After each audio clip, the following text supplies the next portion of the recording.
Ravens Wrap is sponsored by Bud Light, Holiday Inn Express, the Ocean City Golf Club, Comfort Inn, Russell Street Report, the original Green Turtle, and hosted by the Blue Ox Bar and Grill. In April 1959, Art Wall won the Masters, edging out Carey Middlecoff and Arnold Palmer by finishing birdie, birdie, birdie, par birdie. 1 month later, Ocean City Golf Club celebrated the opening of their first 18 holes. That course has been transformed now into one of the most scenic golf layouts on the East Coast. Come experience 36 of the most beautiful and challenging holes you'll find anywhere. Ocean City Golf Club in Ocean City, Maryland.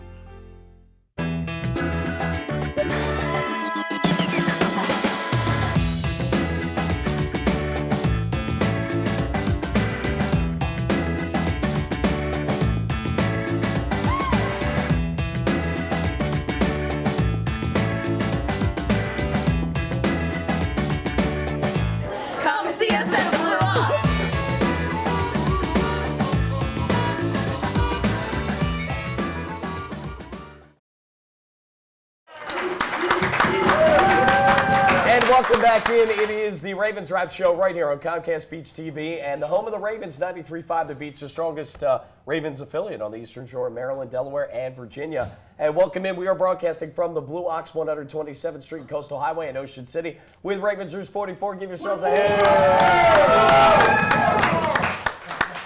I can't wait to get my voice back. I can project better. But anyway, I have to wait until all the clapping's over with because I can't talk over that. But again, we want to wish everybody a Merry Christmas and Happy Holidays. And looking forward to drawing the winner for the Ravens-Broncos tickets here that we'll be giving out at the end of the show. Guys, we're going to pick up the conversation here from the last segment as it pertains to the firing of Cam Cameron, and then we'll get into the preview of the upcoming game, 1 o'clock, against the Denver Broncos. Of course, pregame at 12:30. The Ravens Wrap Show airs every Sunday morning at 11 o'clock on 93.5 The Beach, so check that out if you want to hear a replay of it on the radio if you're driving around.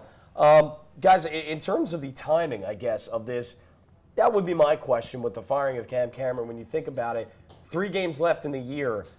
Is that enough to be able to evaluate Joe and elevate a quarterback's coach in Jim Caldwell, who's been a head coach, he's been a quarterback's coach, he's been a passing game coordinator at Penn State, but he's never called plays before. Now, I'm only calling plays at the high school level, but it doesn't matter. It is very tough to do, and it takes time to learn, and you're always thinking ahead, and you're setting things up, and you're planning out.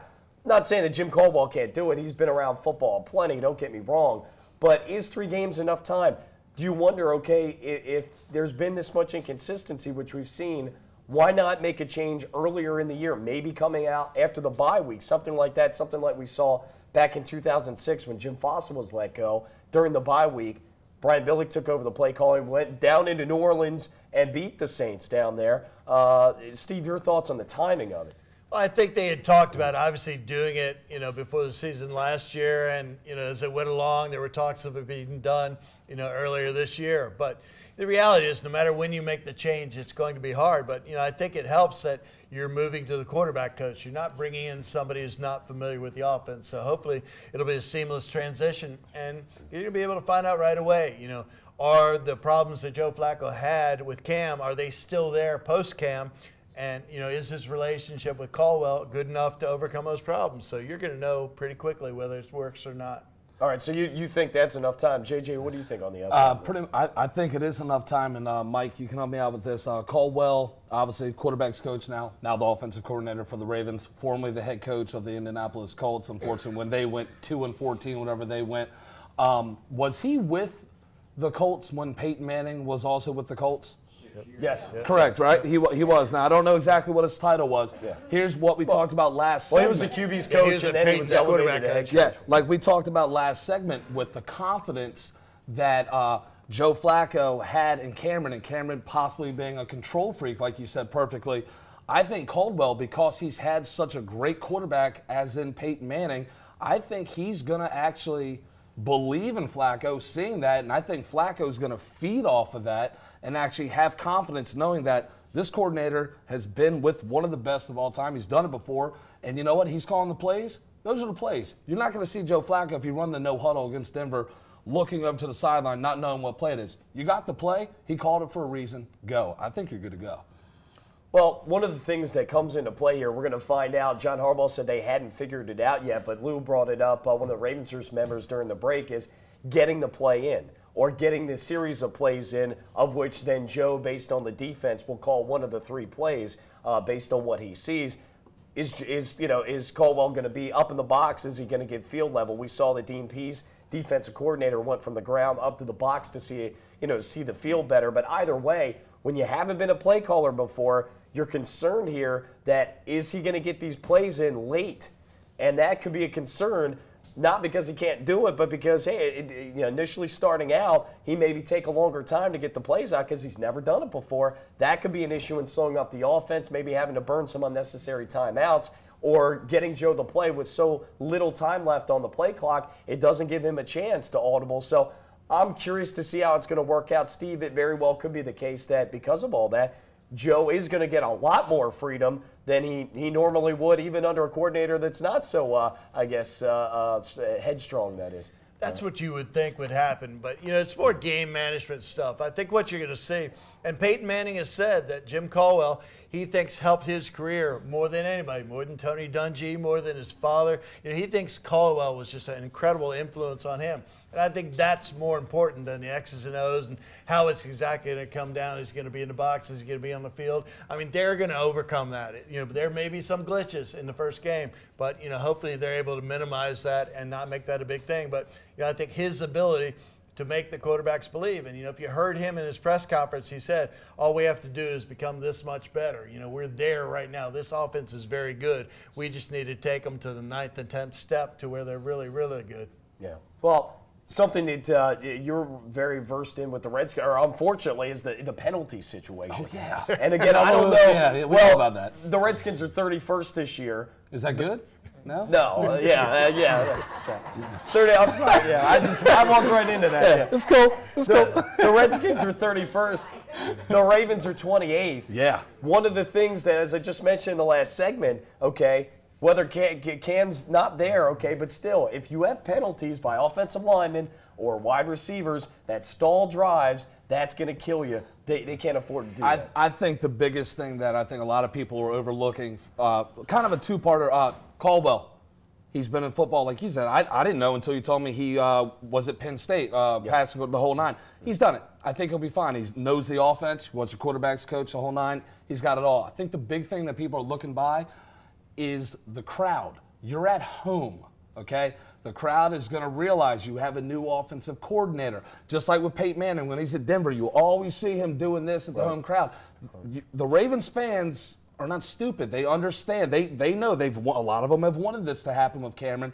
It's going to be quiet. You're going to get the play in. And, again, from the outside looking in, there's a young man named Von Miller on the defense. Right. You need to get those plays in quick. But I think this is the perfect situation, being at home at M&T Bank Stadium, for this to happen. I think you will be good. I was good, and that's an excellent point, Steve. If this had been a game that they had to go on the road, oh boy, that would have been some real trouble with the noise. And noise was a factor in the game against the Redskins on that special teams play. Anthony Allen, the offensive line, they could not hear the snap count. They ended up having to burn a timeout. But let's parlay that into the game against the Broncos coming up. This is a Denver Broncos team defensively now. We face some really good defenses in terms of, the Steelers #1 overall. We talked about the Redskins, at least against the run, were 4th overall. This Broncos team, the 4th best defense, 6th against the rush, 7th against the pass. And you brought up a couple of defensive guys. Von Miller and Elvis Dumervil are both excellent pass rushers on the outside. Again,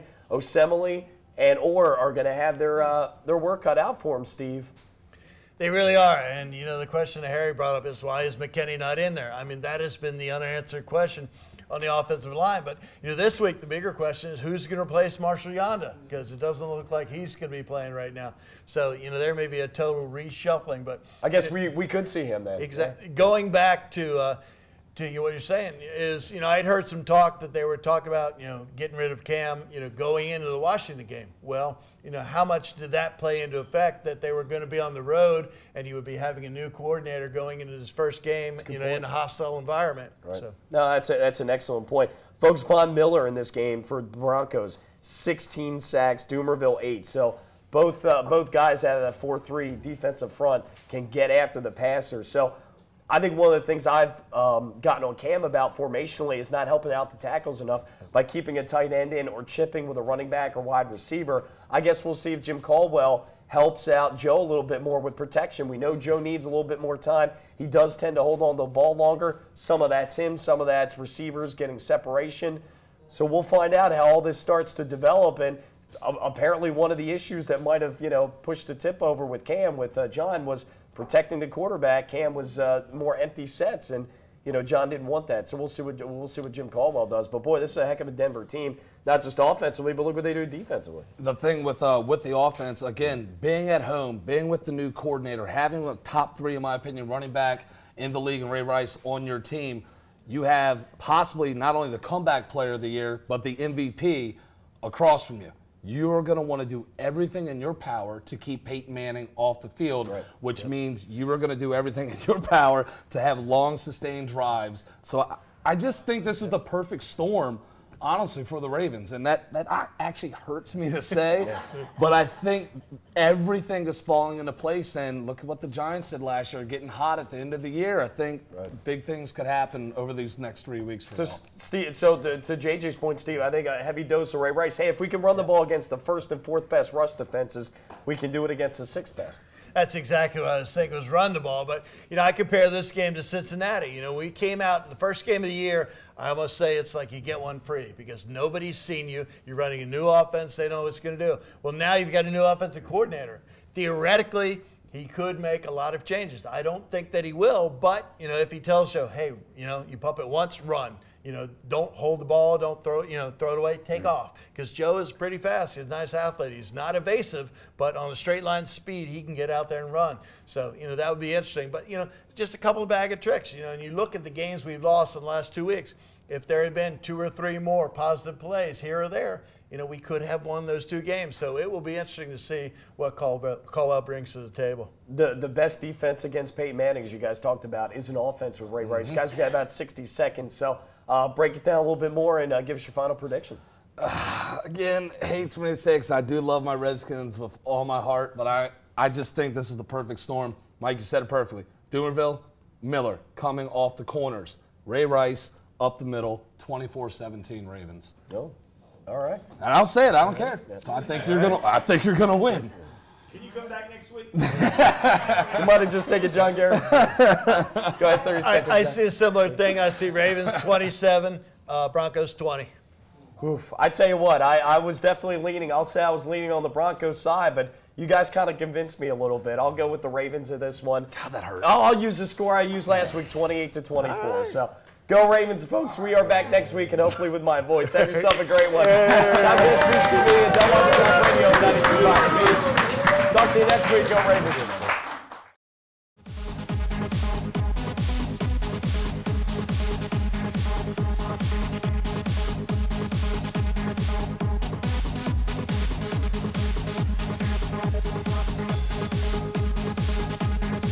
Ravens Wrap is sponsored by Bud Light, Holiday Inn Express, the Ocean City Golf Club, Comfort Inn, Russell Street Report, the original Green Turtle, and hosted by the Blue Ox Bar and Grill. Welcome to the Comfort Inn Gold Coast. Conveniently located just 1 block from the beach and adjacent to shopping at the Gold Coast Mall and the movie theater. Newly renovated and open year-round with a marvelous bayfront view. Visit us on the web at comfortgoldcoast.com and see our hot deals and great golf packages, or simply call our direct reservation line to plan your stay.